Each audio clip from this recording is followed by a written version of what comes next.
રાજપીપળા સહિત નર્મદા જિલ્લામાં પણ મહારાજ ફિલ્મ સામે વિરોધ જોવા મળ્યો હતો। ખાસ કરી વૈષ્ણવ સંપ્રદાય સાથે જોડાયેલા ભક્તોએ રાજપીપળા ખાતે કલેક્ટરને આવેદનપત્ર આપ્યું। વૈષ્ણવ સંપ્રદાય સાથે જોડાયેલા ભક્તોએ ફિલ્મ મહારાજ પર કાયમી ધોરણે પ્રતિબંધ લગાવવા માટેની માંગણી કરી અને વિરોધ પ્રદર્શન કર્યું। નર્મદા જિલ્લાના મુખ્ય મથક રાજપીપળા ખાતે વૈષ્ણવ સંપ્રદાય સાથે જોડાયેલા ભક્તોમાં રોષ સાથે મહારાજ ફિલ્મ સામે વિરોધ વ્યક્ત કર્યો। આ ફિલ્મને લઈ અલગ અલગ જગ્યાએ વિરોધ થઈ રહ્યો છે।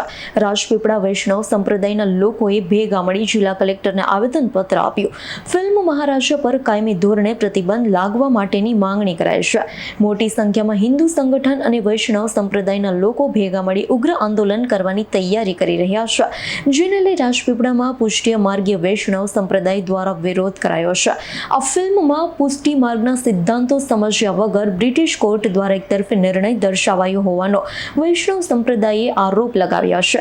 ઐતિહાસિક તથ્યોને ભ્રષ્ટ કરી ખોટા દ્રશ્યો બતાવ્યા હોવાનો અને ગુરુ વિશે ટિપ્પણી કરી હોવાનું વૈષ્ણવ સંપ્રદાયે આક્ષેપ કર્યો છે। ફિલ્મથી વૈષ્ણવ સંપ્રદાયની આસ્થાને ઠેસ પહોંચી હોવાથી વિરોધ કરાયો છે। વધુમાં વૈષ્ણવ સંપ્રદાયના ભક્તોએ જણાવ્યું હતું, વારંવાર હિન્દુ ધર્મ ઉપર ફિલ્મો બનાવી હિન્દુ સમાજની આસ્થાને ઠેસ પહોંચાડવાનું કામ કરવામાં આવે છે। આટલું જ નહીં, ફિલ્મને હિટ કરવા માટે માત્ર ને માત્ર આવા સ્ટન્ટ કરી વિવાદ ઊભા કરવામાં આવે છે।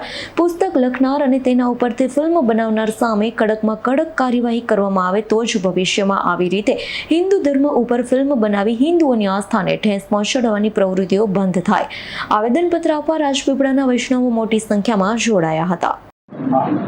તાજેતરમાં જે મહારાજ ફિલ્મ પ્રસિદ્ધ થવા જઈ રહી છે અને તેની સામે હજુ તો લોકોએ જોઈ નથી, તે પહેલા પણ આપણે એમાં કેટલાક આપણા આચાર્ય વિરુદ્ધ આક્ષેપો કરવામાં આવ્યા છે કે આપણા આચાર્ય વિરુદ્ધ ઘણું બધું કહેવામાં આવ્યું છે। તેવી જાણમાં આવતા જ આ વૈષ્ણવ સંપ્રદાય એકદમ જાગૃતિ સાથે આખા દેશમાં અને વિદેશમાં પણ એનો વિરોધ નોંધાવી રહ્યા છે। રાજપીપળા ખાતે પણ અમારો વૈષ્ણવ સમાજ એક સમ થઈને આ વિરોધ કરવા અત્યારે આવી રહ્યો છે। અમારા માર્ગમાં તો એટલું સુધી કીધેલું છે કે જ્યાં જ્યાં આવા વિરોધ થતા હતા ત્યાં ત્યાં મહાપ્રભુજીએ પણ પોતાના યંત્રો મૂકીને એ વિરોધને કેવા નાકામયાબ બનાવ્યા હતા તેની હિસ્ટ્રી અમારા માર્ગમાં છે।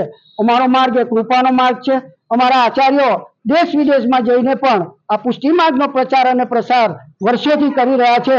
તેમની પ્રવૃત્તિને જો અવરોધવા માટેની કોઈ પણ પ્રવૃત્તિ કરવામાં કોઈ પણ ઇસમ દ્વારા કરવામાં આવશે તો તેનો સખત વિરોધ કરીશું। આજે પણ કરીએ છીએ અને સતત આવતા ભવિષ્યમાં પણ આવા કોઈ જલદ કાર્યક્રમો આપવાના થશે તો અમે એક સમ થઈને આપીશું। તેની આ વૈષ્ણવ સમાજ વતી રાજપીપળા વૈષ્ણવ સમાજ તરફથી ખાતરી આપીએ છીએ। અને સાથે સાથે અમે એવું કોઈ કરવા નથી માંગતા, પરંતુ અમારા આચાર્યોનું અપમાન અમારાથી સહન ન થાય।